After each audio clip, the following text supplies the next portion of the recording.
Hey everybody, I'm Ebonee. This is Ebonee's Creativity. Thank you so much for joining me here on my channel.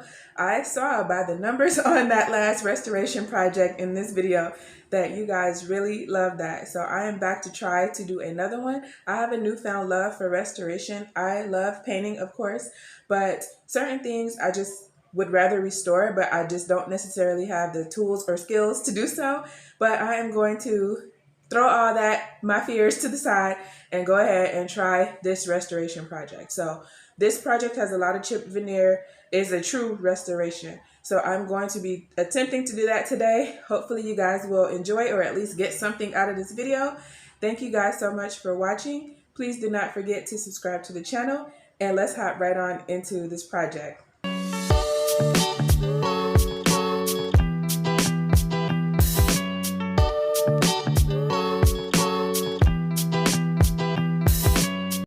Here is today's piece, and I found it on the side of the road, so it was free. And as you can see, almost one whole side of veneer is missing. There's no veneer on the top, and it's just not in that wonderful of condition.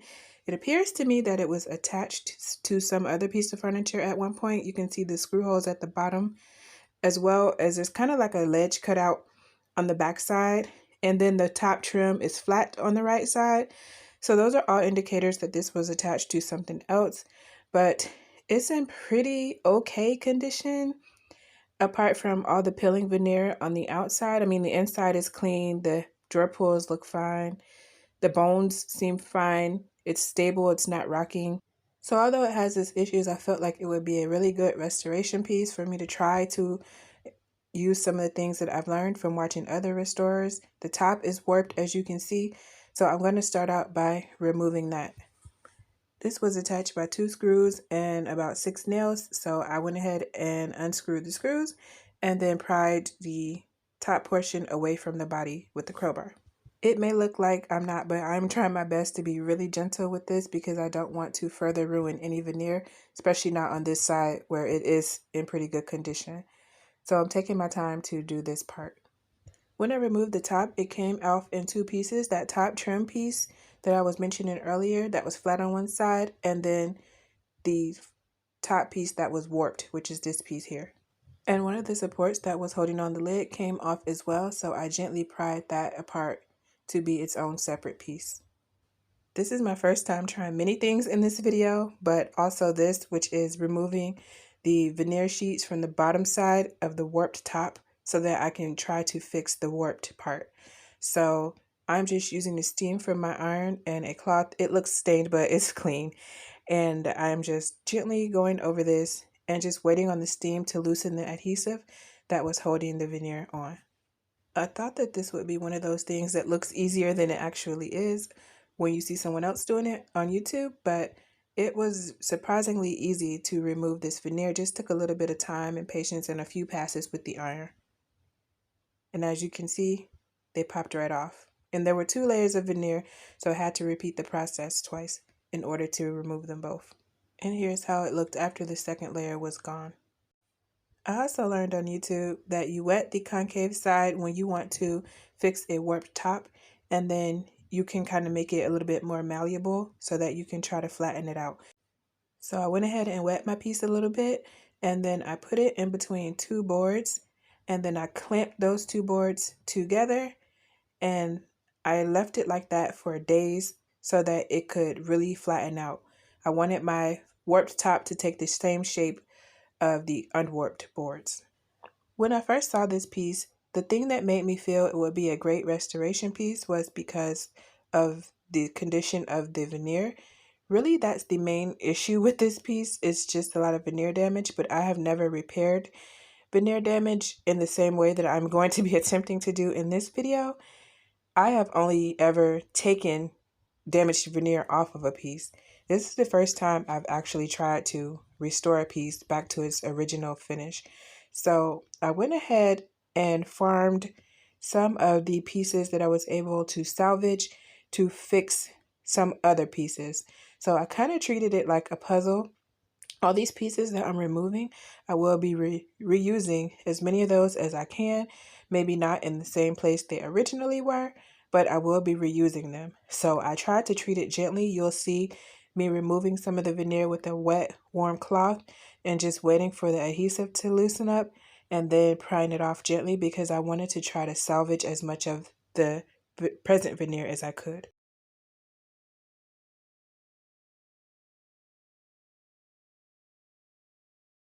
Once I had all the veneer removed from the body, I went ahead and cleaned that off. Up next, I'm just going to be re-gluing some of the larger chunks that I can see are lifting, but they're kind of still in place. So I'm just going to go ahead and glue those down so that I don't lose them. If you are going to be attempting to do a restoration, please save yourself half of the headaches that I went through by just getting a syringe for your wood glue. You'll see other restorers doing that. I kind of thought I could outsmart the system and just use a wooden skewer, but I just honestly wasted a lot of time and made things more difficult for myself. So that is one tip. Make sure you use a syringe for your wood glue. It just makes everything so much easier. It helps you really get into those tight areas where you need to reinforce something, but it's kind of not reachable by any other means besides something long and slender. So make sure you get a syringe if you're going to attempt this. Don't be dumb like me. So each drawer had some pieces that needed to be reinforced. So I went ahead and did that on all of them, and then I added in some painter's tape just to hold everything together while it dried. And then for good measure, I placed some heavy books on top just to make sure that nothing was going to move around.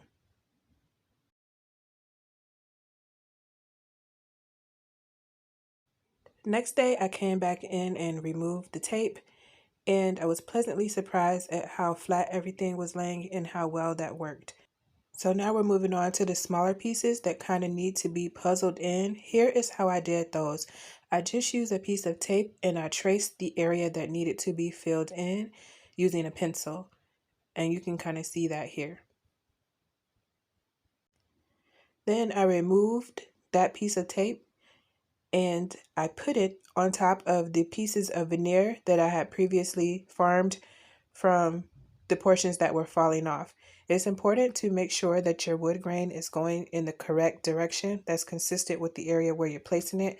So for this long section, in order for me to do that, I had to sandwich two pieces together. So I made sure to tape them on the front and on the back just so I can make sure that they were actually acting as one piece when I went to cut it out. I am pretty sure that household scissors is not the recommended tool to use when you are cutting veneer, but that is the tool that I have on hand because I have never done this before and I've never needed any other similar tool to an X-Acto knife. But definitely if I attempt another restoration, I will use an X-Acto knife to cut out these pieces because I think that would just make everything easier. It's just dealing with the skinny blade instead of the thickness of the blade on the scissors, and it would help to make a more precise cut. I was able to make do with scissors, but I think an easier tool to use would have definitely been an X-Acto knife.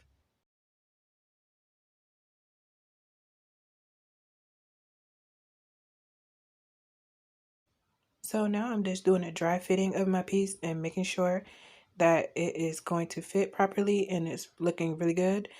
So I went ahead and added some wood glue and I am just going to be placing my piece down in its appropriate place. And then I will be using another piece of tape to hold that in place while it dries.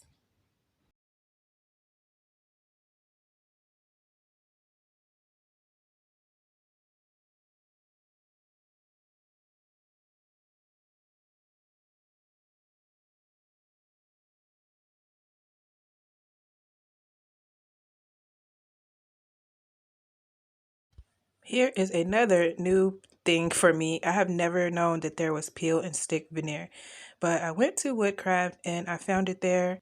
Of course, a professional restorer may have known exactly what wood species that this little piece I'm doing is, but I did not know. So I relied on the folks at Woodcraft and they told me it was walnut, so I bought the walnut veneer. But none of the choices that they had exactly looked right to me, and I was not quite sure. So if you know, leave me a comment down below and let me know what species of wood you think this little piece was. If you recall from earlier in the video, One whole side of the veneer was basically missing from this when I got it, so I am using this peel and stick veneer to go ahead and replace that. Pretty simple to use. I cut it slightly larger than I needed it to be just because I've not done this before, and the piece that I am able to cut is not quite large enough to cut the whole side, so I am putting my larger piece toward the front, and then I'll be putting me a smaller piece toward the back just to try to camouflage the seam a little bit better. These butt up against each other okay, but you can definitely still see the seam, and I'd rather it be toward the back than the front. So I am just applying this basically like peel and stick wallpaper, just kind of flattening as I go along and pulling the backing off. Something leads me to believe that there's probably a tool that should be used to do this, maybe like a rolling pin or something of that nature to help you kind of stick it. So I'm not sure. I didn't see anything like that, and none of the employees told me about it in Woodcraft, so I'm not sure. But I just went ahead and just tried to do this the best that I could. So I did make sure to cut my piece slightly larger, and now you see me kind of folding the edge at the bottom so that I'll know exactly what I need to take off. This stuff is pretty easy to cut, but I am making it take a lot longer than it has to because I'm afraid to cut my finger. For all my safety patrol watchers, yes, I know I should have on gloves, but I managed to do it this way without hurting myself. So rest assured, when I find my gloves, I will wear them to help quell all of your thoughts about me hurting myself. And I do appreciate your concerns.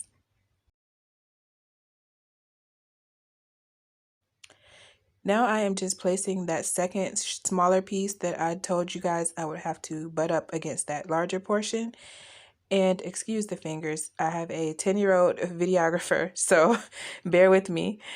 But yeah, so I'm just going to be butting that piece up. As you can see a little bit of the seam, but I was assured by the folks at Woodcraft that since I'll be staining this a dark color, that the seam would be less noticeable the darker that I made this. And this was originally really, really dark chocolate brown, so I did not do anything to try to disguise the seam. Here's how it looked once completed, and here is a close-up of the seam, so you can see it's barely noticeable. Up next, I am going to be sanding using a very low speed and a 220 grit sandpaper just to clean up the veneer that is present and in good condition on the body of this piece.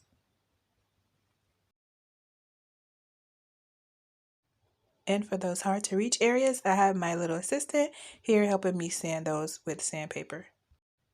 This process is really similar to what I showed you before, how I made the template to puzzle in all of those smaller veneer pieces, except I'm going to be doing this on the peel and stick veneer because I did not have a large enough piece of the pre-existing veneer to use for this area. So I'm doing the same thing, just making a template with some painter's tape, and then I'll be sticking that to a piece of the peel and stick veneer, and then I will be fitting that in. And please ignore my struggle nails. It is very hard to be a girly girl and a handy woman at the same time.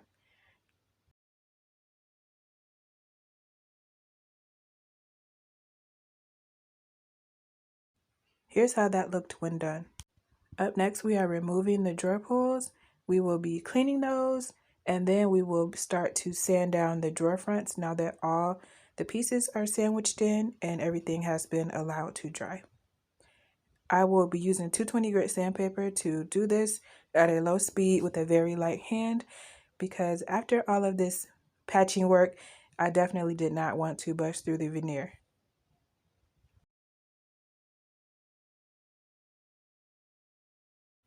So once that was complete, I went ahead and had my handy dandy assistant to begin to clean the body portion of this piece. While I worked on cleaning the hardware, I started out by soaking them in vinegar, and then I used a baking soda and water paste to scrub them clean, and this is how they looked. So they reveal kind of like a rose gold color, and since I had some rose gold paint on hand, I just decided to do a little rub, and this is how that turned out. Up next, I went in with some wood filler just to address some of the areas where I had did some of the puzzling, just to make sure that the cracks would not be as visible once stained. Now that everything is wiped clean and ready to stain, I am going to be using some pre-stained wood conditioner just to try to get a more even coating with my stain once this is complete. I will be using this on the 3 drawers as well as on the body of this piece.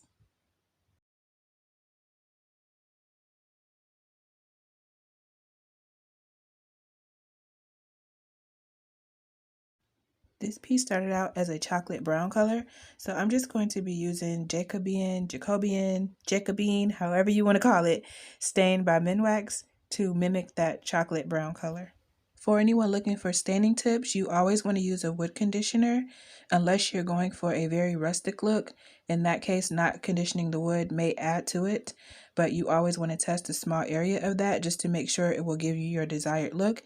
And when it comes to stain, you just want to go in the direction of the wood grain with a lint-free cloth or rag. I could also see remnants of black paint inside these little detailed areas, so I got a little fine detailed brush and I went ahead and went to black paint as well to mimic those areas. I got this restore finish. I was not convinced that this product was worth buying or that it would work, but I was desperate to find a fix for the inside of these drawers, and I am super glad I gave this a try because this is a miracle product. It literally cleaned up the inside of these drawers like a dream. They were very scratched up, but they look beautiful now. When I stained the top portion of this, I just was not satisfied with how it looked, so I went in with more of my peel and stick veneer and I just covered that up as well.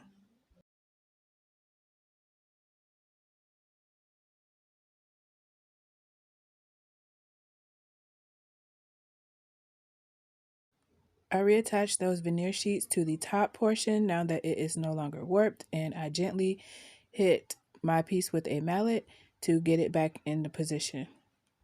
I reattached the 2 screws that held on the top portion, and after that I did hit it with a mallet a few more times just to get it secured back in place.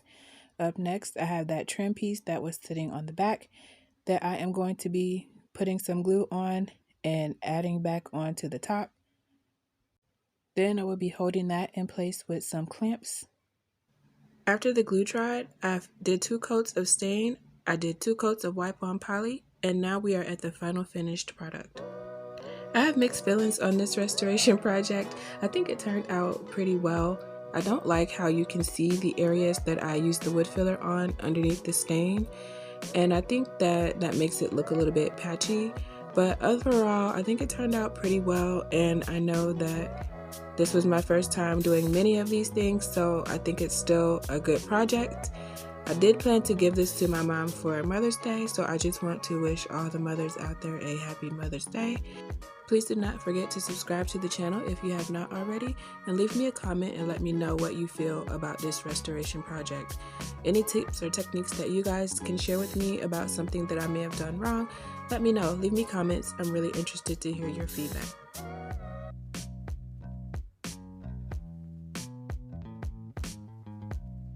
Thank you so much for watching. If you have the time, please select another one of my videos to watch from the choices on the screen or in the playlist below.